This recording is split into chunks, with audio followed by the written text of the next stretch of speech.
Ayon sa may kanya, meron daw itong suka ng oil. Subalit pagbukas, wala naman siyang bakas. Meron pala sa ilalim. Para mapatunayan, gumamit tayo ng transparent na bote. Yung plastic lang para hindi tayo makabasag nandito sa kanyang breather. Well, patakbuhin natin to. Tingnan natin kung may oil na lalabas dito sa bote na ito. After ilang minutong pag-testing, eto na nga, may lumabas na oil dito sa transparent na bote. Akala ko siya ay nanggo-good time lang, nang pa-prank lang ang ating repa. Subalit totoo pala ang sinasabi niya, may lumalabas talaga ng oil dyan sa kanyang airbox. So hanapin natin to. Para mahanap natin ang problema, biyakin natin ang makina. At eto na nga ang naging resulta. Pansinin nyo ang butas ng kanyang oil passage papunta sa G-spot ng piston. Yan, kita ang ilalim, meaning walang problema sa bandang ito. Samantala sa kabilang butas naman, zoom lang natin, ayan, medyo biglang dumilim. Parang singit na di naaarawan pero maitim. Hindi ko! Ito ang naging resulta dahil kulang na ang oil niya. Alam nyo ba na ang oil ay tumutulong din upang palamigin ang inyong makina? Dahilan kung bakit dumilim ang ating paningin dahil natakpan ng mga debris. Ayan na nga, dito banda sa may papuntang side bearing. Ayan, yung mga nadurog o mga chips ay nagkaipon-ipon sa butas na yan, kung kaya't yung pressure ay pumunta lahat sa head. Wala nang bumalik dito sa ilalim. Sundutin lamang natin ang butas dito sa kanyang return.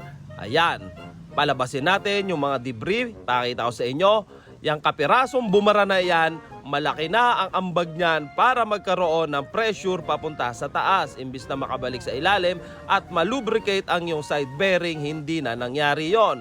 Ang nangyari tuloy, nagkalugan ang kanyang side bearing. Ito, mukha lang kakaunti yan. Sa puntong ito, hindi mo na maintindihan kung ikaw ba'y matutuwa dahil nakita ang problema o maiiyak dahil sa gagastusin mo mamaya. Kung paano nakaakyat ang pressure sa taas, dito kasi nangyari yon. Sa butas na yan, nabarahan. At yung passage, hindi na nakalabas yung pressure dito sa ilalim na maglulubricate sa iyong side bearing. Ayan, nabarahan yan, linisin natin mamaya.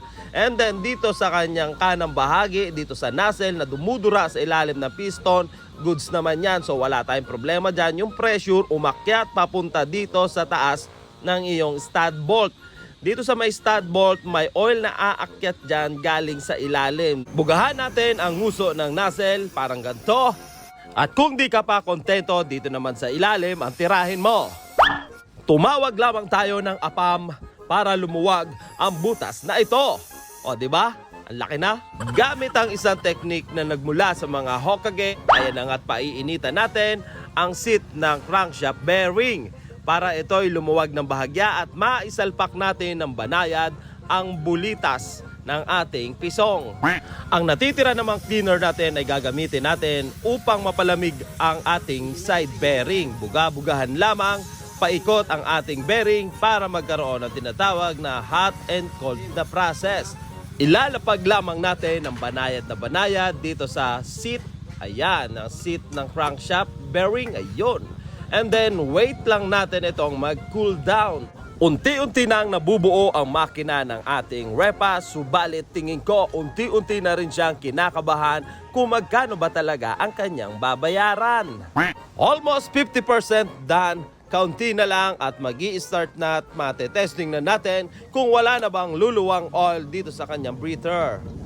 Mapagkakamalan mo talagang may built-in sisya ang may kanya dahil may mahabang hose dito na may filter papunta sa ilalim. Ito pala ay ginamit niya para hindi makaakyat ang oil at hindi lumabas doon sa kanyang airbox. At ang dulong ito ay nakatusok sa breather ng kanyang cylinder head cover. Dito niya makikita kapag lumuluwa na ang oil dahil nga may filter dito, makikita niya kung lumuluwa na talaga ang oil.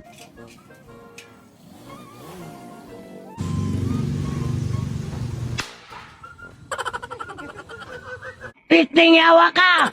Muli nating obserbahan dahil natapos na nga ang motorsiklo niya, tingnan natin. Ilagay lamang sa breather parang ganito and then obserbahan natin kung may lalabas ulit na oil. Double check tayo sa bote kung wala na talagang oil na lumabas mula sa kanyang breather. Yung nakikita nyong puti na yan, moist yan ng tubig dahil hinugasan nga ang bote na ito para sure lang tayo na walang naiwang oil. Kaya kung may makikita kayo dyan puti-puti na yan, ayan, yung mga yan, tubig iyan na hindi nailabas ng maayos na Gerald for today's video. Magiging chupa kapra ang may kanya neto pagdating ng bill out mo. Alright ba tayo dyan? Alright.